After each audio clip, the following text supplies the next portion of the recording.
Okay, perfect. So, again, like I said, I'm very appreciative of everything that happened. I know that there was an incident last Friday with a gentleman that came and approached, the campus. And so we did review the cameras, and so we wanna kind of talk about a little bit about what to do. Because every situation that we deal with, we wanna reflect, go back into it, look at it, and then kind of make some corrections so that things like that don't continue to occur. So one of the things that we noticed, I don't know if Officer wants to talk about it, but one of the things that we noticed was that 911 was called instead of pulling the lockdown drill.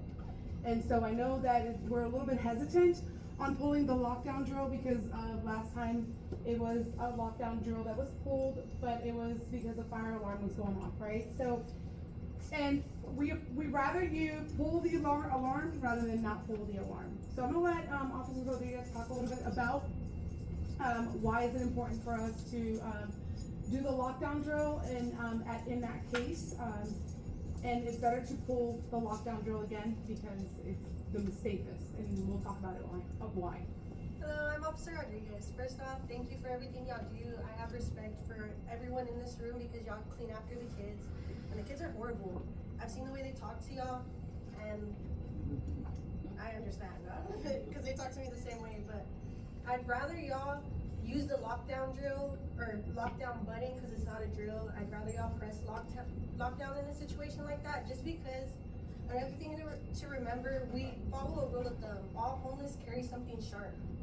They always have either a knife or something sharp on them. God forbid he came at any of y'all with a knife and stabbed y'all anywhere in your main arteries. We have arteries everywhere.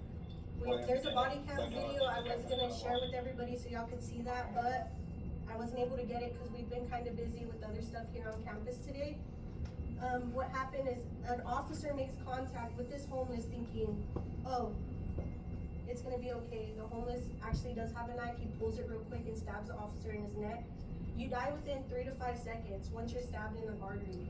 It takes that long and you start hearing the death rattle of the officer in the video. His body cam's rolling. You hear where he can't even get anything out. He just E-tones and that's all you hear is the death rattle in the girdle. So I'd rather y'all press the lockdown button, even if y'all are like, oh no, we don't know what this constitutes, because we can deal with the aftermath, even if one wasn't supposed to be pressed. We can deal with it. That's what we're here for. That's not something y'all have to decide. If y'all feel like it needs to be pressed, any of y'all could have pressed it. And that's what we need, is if you see something, do something, like just press the button. When 911 was called, that's not our dispatch. Our dispatch is a 354-9000. We have a different number, but SAPD will not respond to calls like this because it's not their jurisdiction. They'll call our dispatch. So from calling 911, 911 calls our dispatch. Our dispatch sends one of us out because they don't want to come over here. They don't want to deal with the kids. So if they think it's a school right away, they're going to call our dispatch whenever they can. If it's 30 minutes later or an hour later, eventually they'll call our dispatch, but it could take some time. When if y'all would press that lockdown button, we're here within 30, less than 30, like 5 minutes we're here. We had the fire alarm. I don't know who was here, how long it took How long did it take, you know? I want to say 2 to 3 minutes. 2 to 3 minutes. So once you press that, we come real quick, and our LT see that. So we actually saw it at the game. I work every event Highlands has. I was at a football game, and they came up to me right away within 30 seconds of it being pressed, and they're like, hey, this is going on. Our sergeant knew. They sent, I guess, an officer within 2 to 3 minutes. I don't know how long they took to respond because I wasn't one that was here. I didn't come till later on because we couldn't figure out what happened with it, so I came back to the campus later on. There was already 3 officers here when I got here. So I don't want y'all to ever feel like y'all have to defend this property for yourselves, because at the end of the day, all of y'all's life has a meaning. Y'all have a family to go home to. We sign up for that. We sign up with the thing that we might not go home. Y'all don't sign up for that. And I don't want y'all ever to think y'all have to put yourselves in a situation where you do have to defend the property. That's what we're here for. And I'd rather we get injured than one of y'all get injured. Because there's a shortage on us, but there's also a shortage on people who want to do what y'all do every day. Because it's hard. But we sign up for that. Y'all don't. And in the video, we saw the guy being he was on something. We could tell from the video. He was what we call in an active drug state. And a lot of homeless, they're like that. And another thing that we gotta be careful with that I wanna let y'all know, homeless, half of them all have STDs. They all carry something. If they bleed on you, if you have a cut, they get anything on you of their bodily fluids, you don't wanna end up with something because of situations like that. And even if y'all don't wanna press the lockdown button, one of y'all could've pulled a fire alarm, and I'm sorry, I wasn't clear with this on y'all. The fire alarm is what triggered those doors, it wasn't the lockdown. Okay. So if y'all pulled one of those gates come down, he would've had no access to anywhere, y'all could've made sure y'all were in a safe spot. Closed it, never had access, cause those gates come down when you pull the fire alarm. Our lockdown kinda is the same way, they dispatch everybody here, and then SAP also gets a call, so they'll come, if they do come, it'll be a secondary, cause like I said, they don't work anything with the schools, they try to pawn it off. So, it comes to us eventually, but our officer was here within 20 minutes, but from what I was aware of is that SAPD was called first, then our dispatch. So their dispatch had to call our dispatch when we could've cut that time in half just by calling our 354-9000. And just Or hitting crisis go.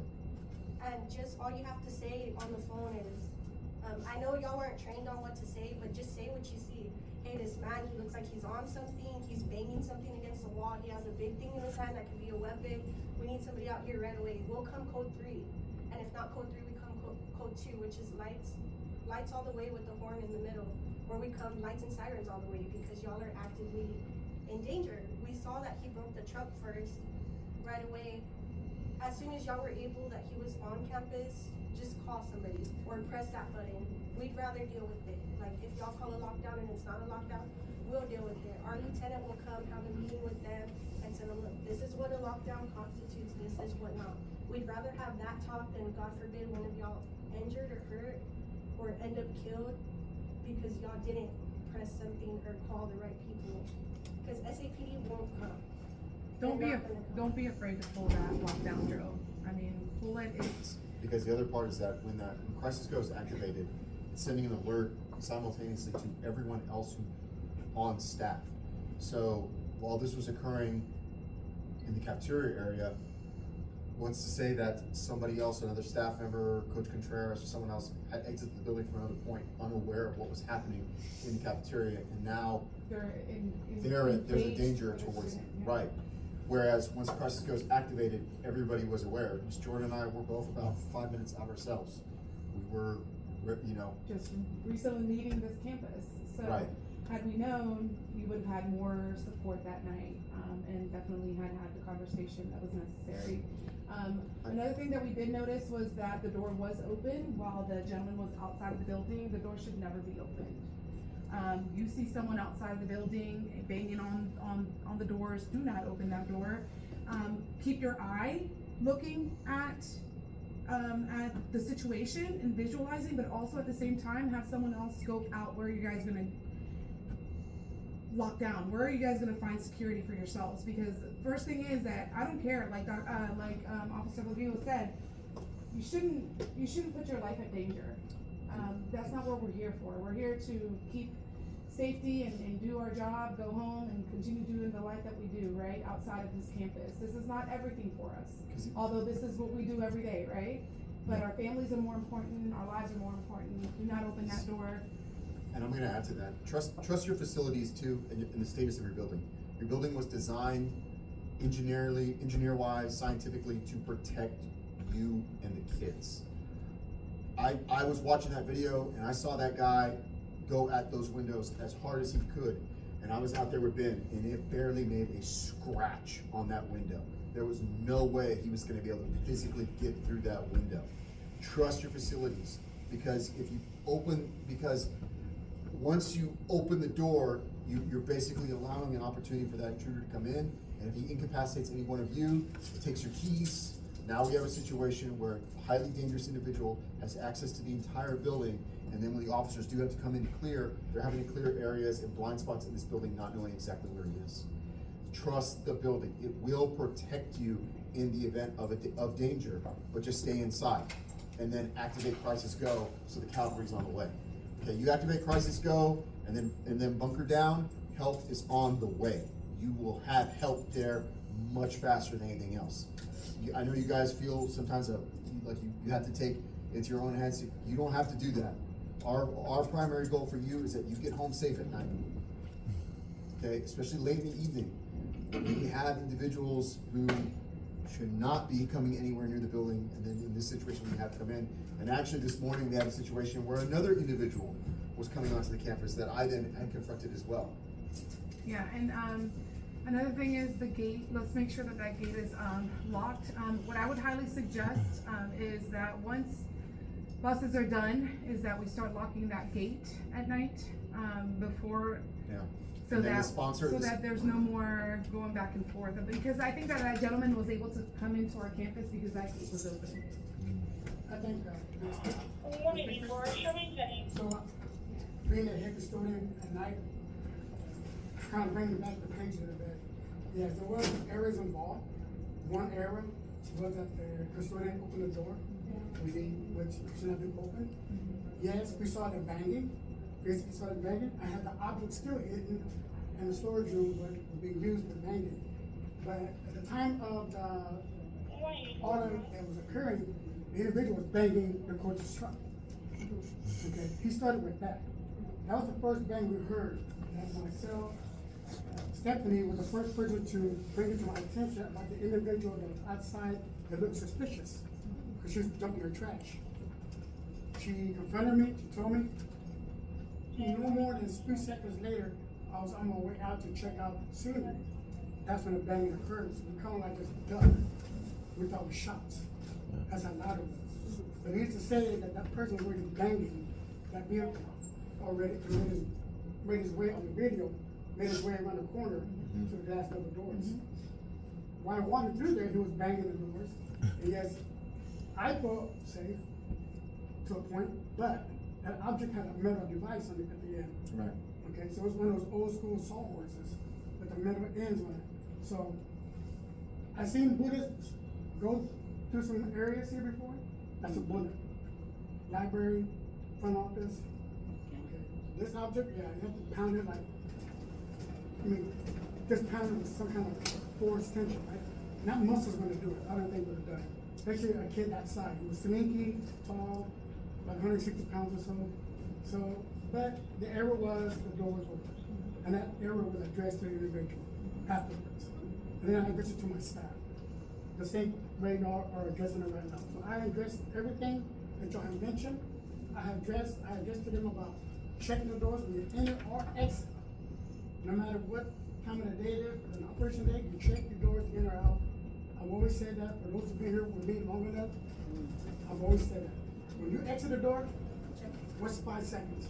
Same way coming in. But anyway, so going back to the incident, I called 911 because at that time, it happened so fast, and then when the door opened, I had to react.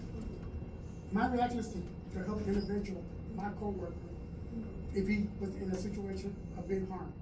I reacted. So that's my fault. But being the night leader, I was gonna help the situation, support the situation. Well, we don't think that you did anything wrong. No, What I'm we're just- trying to say is that we just started Crisis Go, and we're trying to clarify why Crisis Go was a decision that was made by the campus or by the district. And that really, in our mindset, 911 is what we do. That's our first to go, right? That's in any emergency, any situation I've ever dealt with in my life that's an emergency, we all end up dialing 911 on our And you're not campus. wrong. And you're not wrong by doing that. Yeah. But if you want a quicker, much more efficient, quick response, the right thing to do is to press on that lockdown button. Because in that situation, the lockdown button is going to be the one that's going to get a quicker response than what we received this last Friday. And go back to the story, I did tell another custodian that was nearby, there was like 4 or 5 of us in the area when all that was occurring. And I told somebody, hit the red button. And I don't know if that person heard me or not, I said, hit the red button. And I don't know if I guess they went through. I had my phone in my hand when all this was happening. But again, when the error occurred with the door, I said loudly, somebody hit the red button. And I guess maybe they just froze, because of the situation. Yeah, it's your fight or flight kicks in. Yeah, A lot of that people happens. react different because in the moment, I mean, we saw the video, we saw everything that happened. Like I said, like when your fight or flight kicks in and you get tunnel vision, you only see what you see the threat, like y'all were focused on the threat, y'all only see him, y'all, everything else goes out the window, your senses start not working. That's why you didn't do anything wrong by calling 911, because they still called our dispatch in the end, because that's what they do. They'll call who you need to get out there. 911, if y'all can ever call, if y'all don't even remember our number, y'all can call them, they'll call us, just say, they'll call us. They get you connected to the right people. They connect you to fire, they connect you to EMS, they connect you to us. That's what they're there for as well.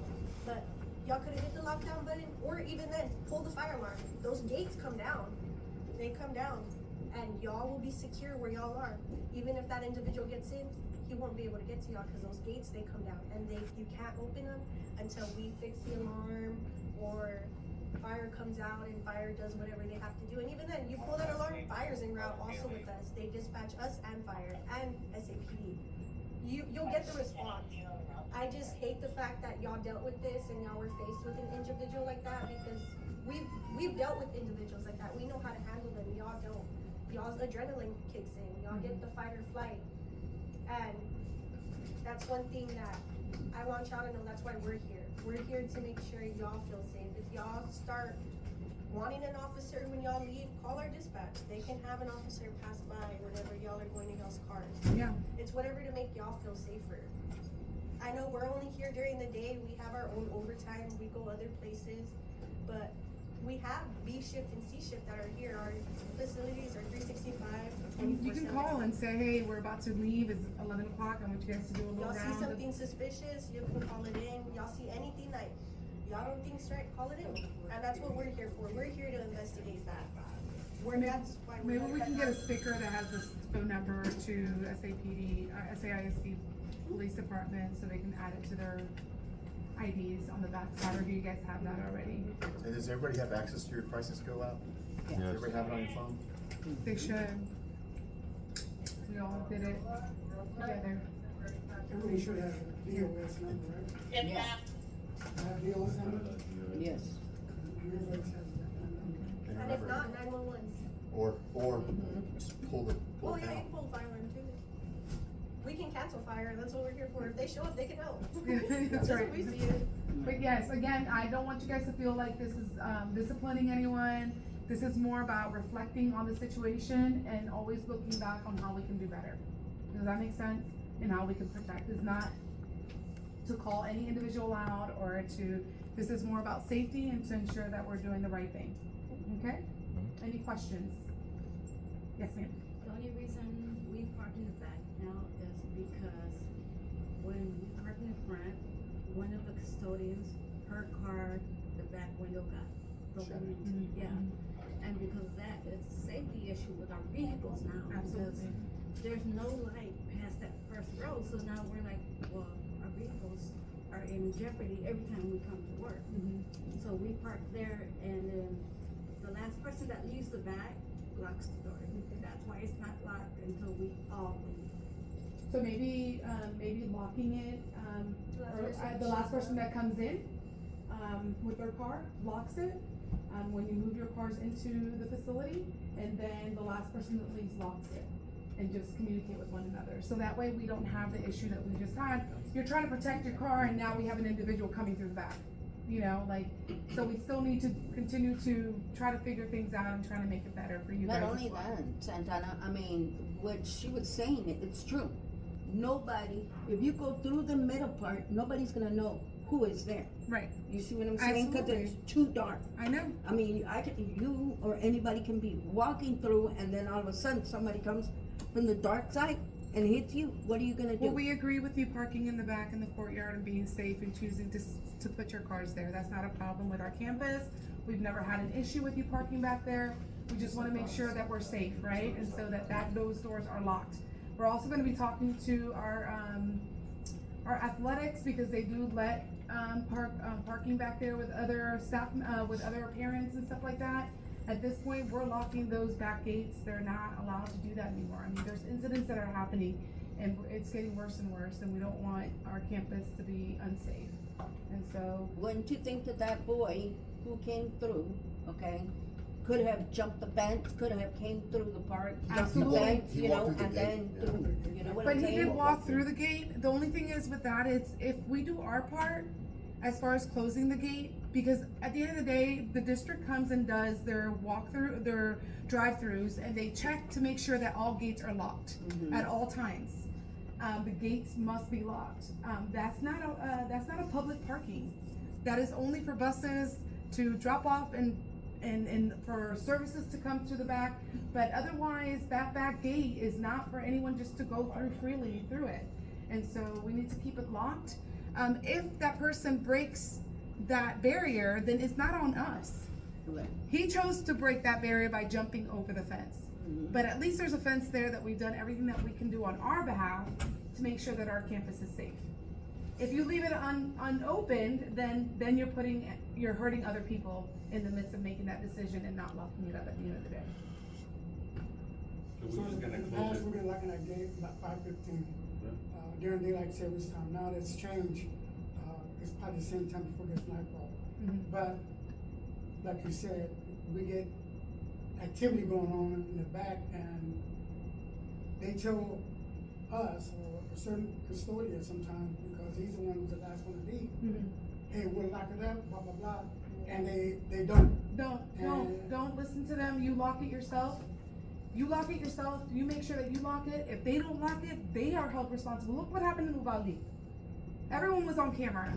Everyone that did not do what they needed to do failed those students, failed those families. They're the ones who are going to be held responsible. I'm going to make sure that I'm not the one held responsible. I am 100% committed into, I come to this building on the weekends and I still go through the back and I look at the gate that is unlocked and I go up there and I lock it myself. Because it's unlocked doesn't mean that I don't go over there, oh, it was unlocked. No, it's everyone's responsibility here to make sure that it's locked. If you see it open, lock it. And say something. Let us know. Let Ben know. Text me if you have my phone number. And if you don't have my phone number, get it from Ben. It's in the email. And yeah, on that, if they're giving you a hard time about it, tell them, I'm gonna lock it, you can tell them to call our dispatch, or we have keys, we can open it for them, cause we do that. I worked C shift, B shift before, where custodians lock up, they tell them, nope, we're not doing it, and then they call our dispatch, can you come open this, can you come, that's what we're here for. And the We're district here. is about to change all locks in the whole entire district. All locks are gonna be changed. All locks are gonna be changed. Not everyone's gonna have the access that they have right now because of the issues that we're having. It's gonna be limited. The responsibility is gonna actually get smaller and smaller. So, thank you again for everything that you guys do. We do have an evacuation drill at 3:15. It is not an announcement, it's not something that we're not